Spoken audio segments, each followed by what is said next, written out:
안녕하십니까?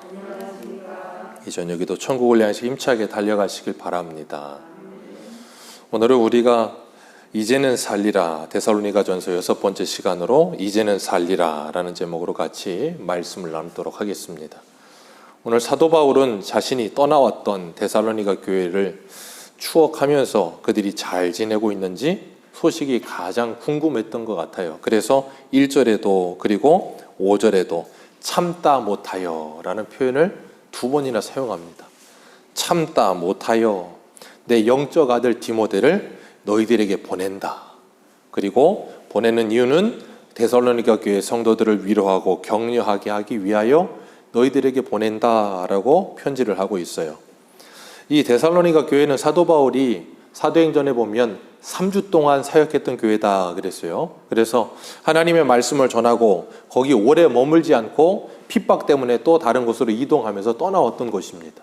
그러다 보니까 한 사도 바울을 통해서 하나님의 말씀을 받아들이고 얼마 되지 않은, 그러니까 신앙의 초신자와 같은 사람들이 모여있는 곳이에요. 그러다 보니까 바울이 더 안타까웠던 것 같아요. 왜냐하면 신앙의 초신자들인데도 불구하고 그들에게는 뭐가 있냐면 핍박과 환난이 분명히 있었단 말이에요. 바울을 핍박하던 유대인들이 이 데살로니가에 있는 교회의 사람들을 그냥 내버려 두지 않았단 말이에요. 그러다 보니까 사도 바울이 떠나 있으면서도 계속해서 신경이 쓰이는 거예요. 믿음을 잘 지켰으면 좋겠는데, 이제 믿은 지 얼마 되지 않았는데 어려움이 찾아오고 핍박이 찾아오니까 분명히 믿음이 흔들릴 것 같은 거예요. 그러니까 너무나 안타까워서 디모데를 보내려고 참다 못하여 말을 하고 있고, 데살로니가전서 2장 17절에도 보면 우리 17절 같이 한번 읽어볼까요? 같이 읽습니다. 시작. 형제들아, 우리가 잠시 너희를 떠난 것은 얼굴이요 마음은 아니니 너희 얼굴 보기를 열정적으로 더욱 힘썼노라. 내가 너희들을 떠난 거 고의로 떠난 것도 아니고 어쩔 수 없는 상황에서 떠밀려 왔다. 그러나 내 마음은 지금 너희와 계속해서 함께 있다라고 이야기하고 있어요. 사도 바울이 지금 데살로니가 교회를 향해서 이런 간절한 마음을 갖는 이유는 그가 데살로니가 교회를 영적인 이 부모와 같은 마음으로 그들을 생각하고 있었던 그런 거예요.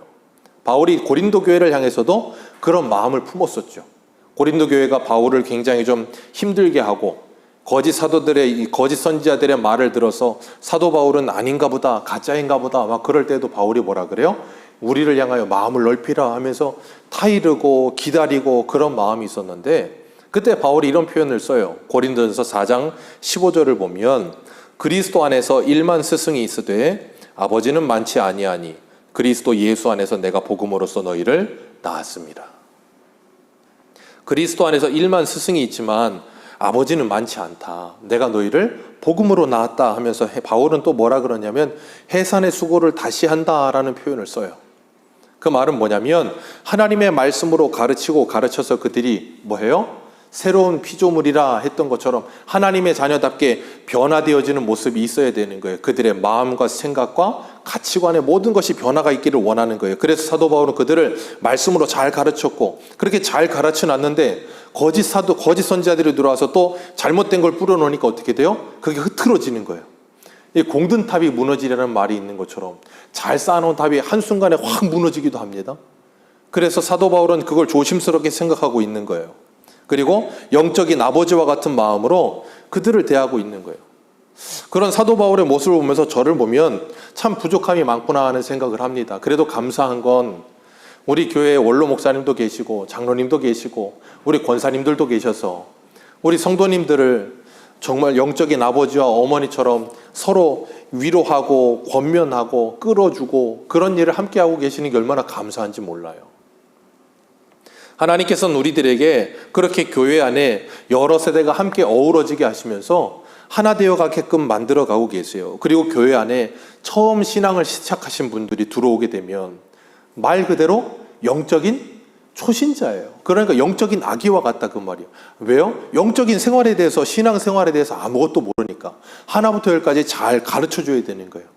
그렇기 때문에 교회에서 앞선 자들이 신앙으로 바로 서 있어야만 교회에 처음 들어오는 사람들도 신앙생활이 뭔지를 바르게 배울 수 있는 거예요. 잘못 신앙생활을 하고 있으면 교회에 들어오는 사람들도 잘못 갑니다. 그러니까 교회에 누군가가 어떤 다니지 않는 사람을 데리고 왔는데, 문제는 전도에 데리고 온 사람이 신앙생활을 별로 그렇게 잘 하지 않는 사람이에요. 그런 사람이 데리고 오면 옆에 있는 사람도 그 영향을 많이 받아요.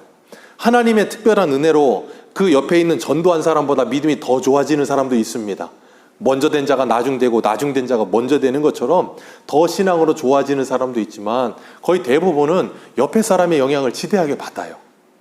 그래서 우리가 이 신앙의 아버지, 어머니, 그리고 신앙의 선배들이 바른 신앙을 갖는 건 너무나도 중요한 거예요. 우리가 초신자가 들어오면 관심을 많이 줍니다. 그러다 보면 성도들은, 요즘 성도들은 성향이 굉장히 개인주의적이다 보니까 과도한 관심을 굉장히 부담스러워하는 분들이 있어요. 그래서 관심을 좀 덜 가져줬으면 하는 분들이 있어요. 그리고 요즘은 또 신방을 그렇게 좋아하지 않아요. 젊은 세대들은 신방을 좀 꺼려 하더라고요. 왜 그런가 하면 이 사생활 모드를 오픈하는 게 별로 그렇게 달갑지가 않은 거예요. 그러다 보니까 그냥 교회 다니는 건 그냥 예배 생활만 했으면 좋겠고, 나 사생활이나 아니면 여러 가지 것들은 오픈하고 싶어 하지 않아요. 그건 어쩔 수 없어요. 왜? 교회 온 지 얼마 안 됐으니까. 그런데 신앙생활을 오래 하다 보면 서로 친밀해지고 가까워지고 그러다 보면 어떻게 돼요? 자연스럽게 연리가 되는 거예요. 그러니까 그걸 너무 조급하게 생각할 필요는 없어요. 그러나 시간이 지나가다 보면, 우리가 지난주 오전에도 말씀을 나눴던 것처럼 예수 그리스도 안에서 한 가족이 되어 가잖아요. 한 가족이 되어 가면서 이 모습 저 모습 다 봐가면서 서로의 모습을 다 알고, 그러면서 서로를 위로해주고 권면해주고 끌어주고, 그래서 새신자가 교회에 잘 정착해서 그 사람이 자라서 자립하여 스스로 신앙생활할 수 있을 때까지 끌어주고, 그래서 교회의 일원과 소속이 됐음을 분명히 자기가 자각하며 살 수 있을 때까지 잘하는 일이 중요한 거예요. 우리가 잊지 말아야 될 것, 우리가 교회의 일원이 된다는 건 이 교회에 책임을 지는 겁니다. 아멘이십니까? 우리가, 이거 잘 들으셔야 돼요. 우리가 교회 회원이 되고 교회에 등록을 하고 내가 교회의 일원이 된다는 건 이 교회의 내가 일부가 되는 거예요. 오늘날은 그런 소속감을 갖고 싶어 하지 않아요. 그냥 뭐 하고 싶냐면, 나는 교회의 어떤 일원이 되거나 책임을 지는 일은 나는 싫고, 나는 그냥 예배 생활 그냥 간단하게, 그냥 라이프 스타일 즐기듯이 예배 생활만 간단히 하고 나는 끝냈으면 좋겠다라고 생각해요. 절대 그렇지 않아요. 교회의 일원이 된다는 것, 예수 그리스도를 믿는다는 건 교회의 일부가 되는 거예요. 그렇기 때문에 나 한 사람이 나만의 문제가 아니고 우리 교회 전체의 문제가 되는 거예요. 굉장한 겁니다. 그렇기 때문에 우리가 교회 일원으로 서기 위해서 하나님의 말씀을 배워야 하고, 그 말씀으로 굳건하게 서야 되고, 그리고 다른 사람을 데리고 왔을 땐 그 사람도 나와 같은 신앙으로 자라도록 끊임없이 기다려주며 가르쳐주며 기도해줘야 돼요. 그걸 좀 표현하자면 제자화라고 표현하기도 해요. 제자가 제자를 낳는다, 뭐 영적 재생산 뭐 그러기도 하고, 두 날개, 예전에 제가 전도사 때 신천리에 있었던 교회가 두 날개를 했었거든요. 별로 제가 좋아하진 않지만 어쨌든 영적 재생산 그러기도 하고, 제자화 그렇게 말을 하기도 하고, 중요한 거예요. 교회가 성도들을 그리스도의 제자가 되도록 끊임없이 가르치고 양육하는 일, 교회가 해야 될 일이에요. 왜요? 그걸 하나님께서 교회에게 맡기신 사명이기 때문에 그래요. 그래서 우리 모두는 교회에서 하나님의 말씀을 배우는 일에 힘써야 될 줄로 믿습니다. 그래서 제가 우리 교회에 왔을 때 유일하게 제 스스로에게 다짐한 게 뭐냐면, 창세기부터 계시록까지 전체를 다 설교하자. 그리고 수요일은 교리를 공부하자. 그래서 제가 수요일마다 이 딱딱하고 조금은 어렵기도 하지만 끊임없이 계속해서 교리를 공부하는 이유가 거기 있는 거예요. 그래서 저희는 기억은 나실지 모르겠지만 소요리 문답도 했고요, 기독교 강요도 했고요, 이제 하이델베르크도 했고요, 벨직 신앙고백서도 하고 있고요, 조금 있으면 이제 웨스트민스터 신앙고백서도 할 거고요, 그 다음엔 대의리 문답도 하게 될 거예요. 차례대로 계속 해야 될 게 많아요. 또 그런 것들을 해나가면서 뭐 하는가 하면, 우리 믿음의 선배들의 신앙이 뭐였는지를 분명히 알고, 우리의 신앙의 근간이 뭔지를 분명히 알며, 우리의 신앙의 틀이 뭔지를 알아서 그 안에서 내가 자유를 누릴 수 있는 거구나 하는 걸 배워야 되는 거예요. 왜 그러냐면 오늘날 시대는 그런 이 진리가 자꾸 흐려지고 자꾸 여러 가지가 섞여요. 그런 게 참 위험스러운 시대이기 때문에 우리가 그런 걸 꼭 해야 되는 겁니다. 그리고 이제 내년쯤 되면 코로나가 조금 풀려지면 저희 교회는 아마 이제 성경 읽기 모임과 함께 책 읽기 모임을 하게 될 것 같아요. 그래서 책을 한두 권 선정을 해서 책을 읽어가면서 새신자 반, 그리고 성숙자 반, 제자 반, 교리 반, 뭐 그런 것들을 쭉 해나가야 될 것 같아요. 그런 걸 하면서 우리 성도님들이 하나님의 말씀 위에, 교리 위에 건강하게 참 체계적으로 세워지길 위해요. 그게 목사가 해야 될 일이에요. 여러분들이 그렇게 건강하게 세워져야만 우리는 흔들리지 않을 수 있거든요. 오늘 2절 말씀 한번 같이 해볼까요? 2절입니다. 시작.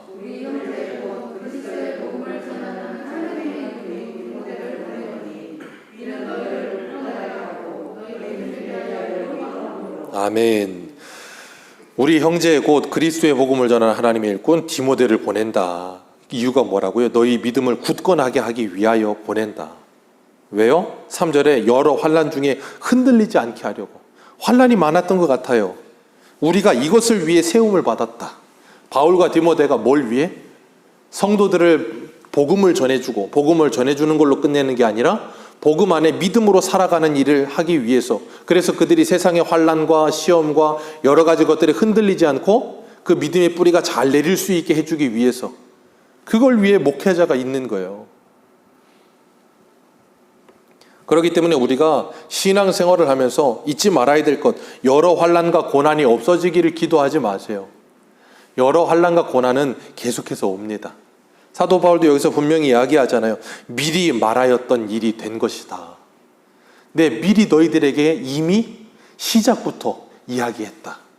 사도행전 17장 22절에도 사도 바울이 이렇게 이야기해요. 제자들의 마음을 굳게 하여 이 믿음에 머물러 있으라 권하고, 또 우리가 하나님의 나라에 들어가려면 많은 환난을 겪어야 할 것이라. 아멘. 우리가 하나님의 나라에 들어가려면 많은 환난을 겪어야 할 것이니라. 하나님의 나라에 들어가는 하나님의 백성들에게 있어서 환난과 고난과 어려움은 선택 과정이 아니라 필수 과정이래요.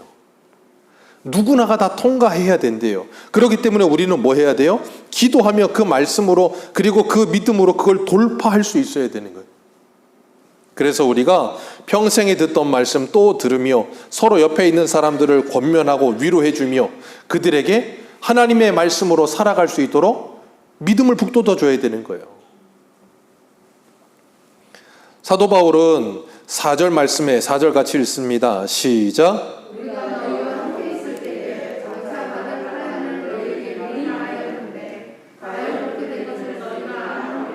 네, 미리 말했던 게 이렇게 된 걸 너희들 이제 알고 있는 것이다. 하나님의 은혜를 우리에게 주시는 이유, 하나님이 여러분들에게 성령의 충만을 주시는 이유, 환난과 고난을 이기게 하시기 위함이에요. 환난과 고난을 이기게 하시기 위함. 우리나라에 1907년에 놀라운 대부흥의 역사가 일어났어요. 그 놀라운 대부흥의 역사를 하나님이 주신 이유, 일제강점기를 이겨내게 하시기 위해서 주신 거예요. 그 수많은 환난을 우리 믿음의 선진들은 엄청난 하나님의 부흥을 경험하고 난 후에 그 은혜로 이겼어요. 하나님은 우리들 각자에게도 하나님의 은혜를 부어주실 줄 믿습니다. 은혜를 부어주실 뿐 아니라 시험을 당할 쯤에 피할 길도 내주세요. 그렇기 때문에 우리가 하나님이 은혜를 주실 때 그 은혜를 받으면서 뭐 해야 되냐면 준비해야 되는 거예요. 어떠한 어려움이 오고 힘든 일이 온다 할지라도 하나님께서 이것으로 우리를 이기게 하시려고 준비시키시구나. 하나님께서 미리 대비하라고 우리에게 이런 것들을 가르쳐 주시는구나. 오늘날에는 그런 것들에 대해서 별로 이렇게 말하지 않아요. 예수를 믿고 잘 되고 무엇이 환난이나 어려움이나 그런 걸 대비하십시오, 그런 말을 잘 하지 않아요. 왜? 그런 걸 싫어해요. 대비하는 것도 싫어합니다. 그러다가 맞으면 다운되는 거예요. 알고 맞아야 다운이 안 돼요. 그래서 5절 말씀 우리 같이 읽습니다. 시작.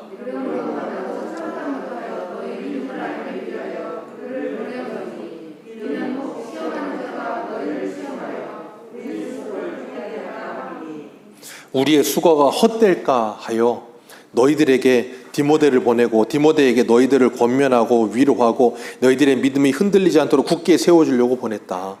그러니 그를 통해서 뭐 해라? 하나님의 말씀을 듣고 배워라. 그렇게 말하고 있는 거예요. 그리고 우리는 늘 하나님의 말씀 안에 내가 굳건하게 서기 위해서 애써야 돼요. 왜냐하면 사단은 여러분들의 가장 약점부터 건드립니다. 사단은 여러분들의 가장 가까운 곳부터 건드립니다. 왜냐하면 거기를 건드려야 취약하다는 걸 알아요. 거기를 건드려 놓으면 알아서 무너져요. 우리들에게도 그런 것들이 있다고요. 세상 사람들도 심리학 하는 사람들도 그런 말 하잖아요. 어떤 사람에게는 무슨 그거 뭐라 그래요? 무슨 폭발 버튼이라 그러나요? 그래서 무슨 단어나 무슨 말이 나오면 갑자기 사람이 왁 하고 그런 게 있다면서요. 그런 것처럼 사단도 우리를 잘 알아요. 저 사람 어디를 건드려 저 사람이 폭발하고, 저 사람 어디를 건드려 저 사람이 그냥 우르륵 하는지 알아요. 그래서 공든탑이 한순간에 확 무너지는 게 어느 건지 잘 안단 말이에요. 그러니까 사단은 뭐예요? 그것을 틈타고 계속해서 우리를 건드리는 거예요. 그렇기 때문에 여러분 잘 생각하셔야 돼요. 사단이 우리들을 그런 부분을 계속해서 건드릴 때 기억하실 게 뭐냐면, 이게 지금 사단이 나 신앙생활을 제대로 못하도록 계속해서 무너뜨리는구나. 내가 이게 한 번, 두 번이 아니고 이 부분이 계속 반복되고 있구나. 그걸 체크해야 되는 거예요. 그래서 우리 금요일 날도 에베소 교회에게 주님께서 말씀하실 때 뭐라 그러셨어요? 책망하신 게 뭐예요? 내가 너에게 책망할 게 있다. 그게 뭐냐면 네 처음 사랑을 잃어버렸다. 그러면서 하라는 게 뭐였어요? 생각하고 회개하고 돌이켜 행하라 그러셨잖아요. 그러니까 생각을 해야 되는 거예요. 우리가 내가 왜 이렇게 영적인 생활에서 늘 실패하고 아니면 지고 아니면 자꾸 이렇게 신앙생활을 잘하다가도 어떤 부분 한번 탁 건드려 놓으면 빵 터져서 그동안 열심히 하던 걸 다 잃어버리게 될까? 이걸 고민하고 생각해 보면서 내가 왜 이렇지? 그 문제를 가지고 씨름하며 하나님께 기도하셔야 돼요. 그래야 하나님께서 그 문제를 해결하시는 거예요. 그렇기 때문에 우리가 정말 하나님의 말씀을 붙들고 성령 안에서 무시로 깨어 기도하지 않으면 사단은 우리를 자꾸 건드리고 넘어뜨려요. 그리고 그게 반복돼요. 계속. 오늘 6절 말씀 한번 읽어볼까요? 6절입니다. 시작. 이러므로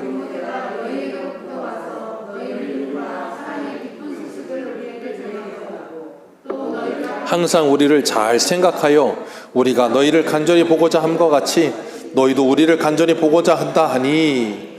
7절 우리가 궁핍과 환난 가운데에서 너희 믿음으로 말미암아 위로를 받는다. 바울이 지금 상황이 어때요? 7절에 모든 궁핍과 환난 가운데, 고린도후서 4장의 말씀처럼 사방으로 우겨싸임을 당한 상태, 그런 사방으로 우겨싸임을 당한 상태에서도 데살로니가 교회의 성도들의 소식을 디모데가 가지고 와서 전해주는 그 소식을 듣고 나서 보니까 사랑의 수고와 믿음의 역사와 소망의 인내가 풍성하다는 걸, 그 소식을 듣고 나니까 사도 바울이 뭐 한다고요? 그런 우겨싸이는 상황 속에서도 위로를 받아요. 새 힘을 얻어요. 이 얼마나 감사한 일입니까? 내가 그동안 수고했던 일들이 헛수고가 아니었고 열매가 있구나. 얼마나 감사하겠어요. 그러니까 바울이 이렇게 표현해요. 8절 우리 같이 한번 읽어봅니다. 시작. 그러므로 내가 주 안에서 굳게 선즉 우리가 이제 살리라. 사도 바울이 이런 표현을 써요. 우리가 이제 살리라.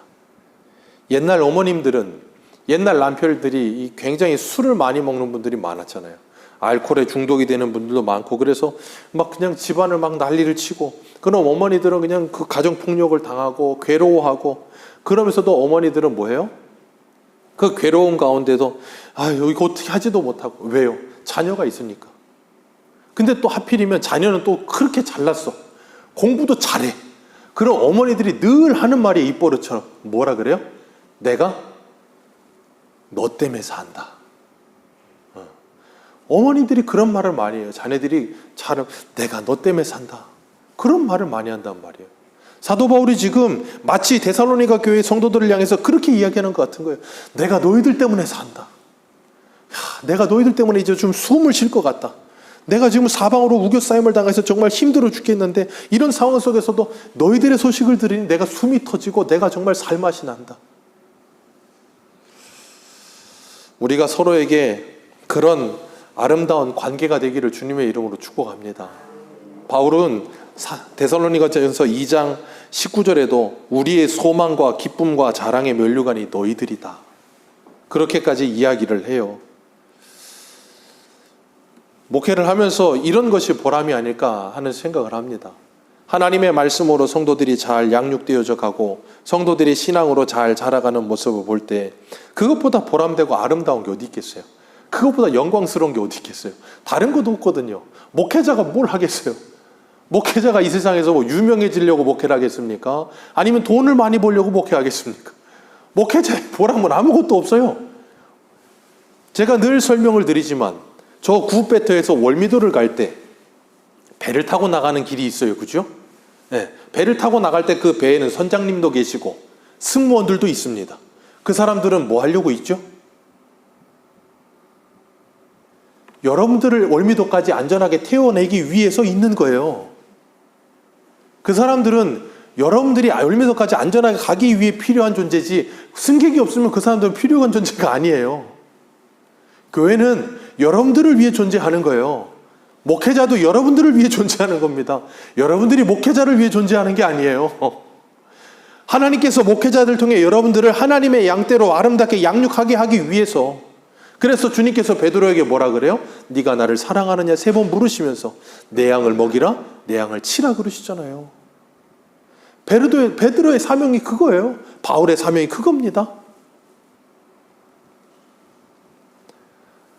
부모가, 자녀가 크고 나서 독립하고 나면 부모를 잘 안 찾아오잖아요. 특히 시골에 계시는 부모님들일 경우에는 1년에 한번 갈까 말까 할 때도 있다고요. 그런데 자녀들이 성공해서 서울에서 잘 나가. 그럼 부모님들은 시골에 있으면서도 1년에 한 번 올까 말까 한 그 자녀 자랑에 그렇게 입이 마릅니다. 왜요? 자랑스러우니까. 얼마나 기뻐요. 사도 바울은 고린도전서 1장 14절에 이렇게 말해요. 너희가 우리를 부분적으로 알았으나 우리 주 예수의 날에 너희가 우리의 자랑이 되고 우리가 너희의 자랑이 되는 그것이라. 아멘. 너희가 우리의 자랑이 되고 우리가 너희의 자랑이 되는 것이라. 우리가 이런 관계에 있으면 얼마나 좋을까? 여러분들의 자랑이 이병수 목사가 될 수 있으면 얼마나 좋을까? 이병수 목사의 자랑이 우리 새소망교회 모든 성도님들이 되기를 주님의 이름으로 축복합니다. 그래서 서로를 바라보면서 내가 그래도 살맛이 난다. 내가 우리 성도님, 우리 집사님, 우리 권사님, 우리 장로님 보니까 살맛이 난다. 여러분들도 내가 낙이 없는데 우리 목사님 보면 그래도 좀 살맛이 난다. 전 그래서 우리 교회에서 저의 제일 큰 라이벌이 누군 줄 아세요? 이하영입니다. 이하영이 제 가장 큰 라이벌이에요. 왜냐하면 그 아이를 볼 때마다 제가 부러운 게 뭐냐면, 야, 저 아이는 성도님들에게 저렇게 웃음을 주고 저렇게 기쁨을 주는데, 그러면서 제가 가만히 깊이 생각하는 게, 나는 목사로서 우리 성도님들에게 그런 기쁨을 드릴까? 그런 웃음을 드리는 목사일까? 그런 뿌듯함이 있는 목사일까? 하는 생각을 가끔 해요. 그러면서 하영이를 보면서 많은 도전을 받아요. 우리가 서로에게 정말 그런 아름다운 관계 되기를 축복합니다. 오늘 본문 10절 한번 같이 한번 읽어볼까요? 10절입니다. 시작. 주야로 심히 간구함은 너희 얼굴을 보고 너희 믿음이 부족한 것을 보충하게 하려 함이라. 아멘. 주야로 심히 너희 얼굴을 보기를 원했던 이유 뭐라고요? 너희 믿음에 부족한 것을 보충하려 함이라. 데살로니가 교회에도 믿음의 부족함이 있었대요. 참 믿음이 좋은 교회, 바울을 통해 3주간 말씀을 듣고 그 말씀을 지키기 위해 애를 썼던 교회, 빌라델피아 교회처럼 적은 능력을 가지고도 끝까지 충성하는 교회, 그래서 믿음의 역사, 사랑의 수고, 소망의 인내가 있었던 교회. 그런데도 그 교회도 부족함은 있었어요. 왜냐하면 이 땅에 있는 사람이 있는 교회이기 때문에 그래요. 그래서 우리가 데살로니가전서 4장과 5장에 가면 이 재림의 문제와 부활의 문제에 있어서 조금 부족함이 있었던 것 같아요. 사도행전에서는 사도행전 17장 11절을 보면 이렇게 표현합니다. 베레아에 있는 사람들은 데살로니가에 있는 사람보다 더 너그러워 간절한 마음으로 말씀을 받고 이것이 그러한가 하여 날마다 성경을 상고함으로. 옛날 성경에는 더 너그러워 그 부분이 더 신사적이어서 그렇게 표현을 했어요. 이 데살로니가 교회 성도들이 신앙이 참 좋았고 바울의 말을, 하나님의 말씀을 듣고 그렇게 참 열심히 자랐지만 아직 뭐 했다고요? 믿음의 초보 단계. 거기에 이제 좀 뭐 해야 돼요? 자라가야 되는 거예요. 그러면서 말씀을 묵상하고 분별하면서 무엇이 옳고 그른 것인지 알아가야 되고, 그렇게 자꾸 가다가 에베소 교회가 되면 안 되고, 분별만 하다가 나중에는 사랑을 잃어버리면 안 되는 거예요. 그게 같이 가야죠. 그렇게 하나님 안에서 성숙하게 아름답게 자라가기를 주님께서 원하시는 거예요. 우리는 누구나가 다 부족합니다. 누구나 다 부족해요. 부족하지 않은 사람이 없어요. 다 부족합니다. 그래서 우리는 계속해서 배워야 돼요. 죽는 날까지 배워야 됩니다. 하나님의 말씀을 죽는 날까지 배워야 되고 그 말씀을 따라 그리스도의 장성한 분량에 이르도록 날마다 자라가야 되는 거예요. 우리가 다른 사람과 나를 비교할 게 없어요.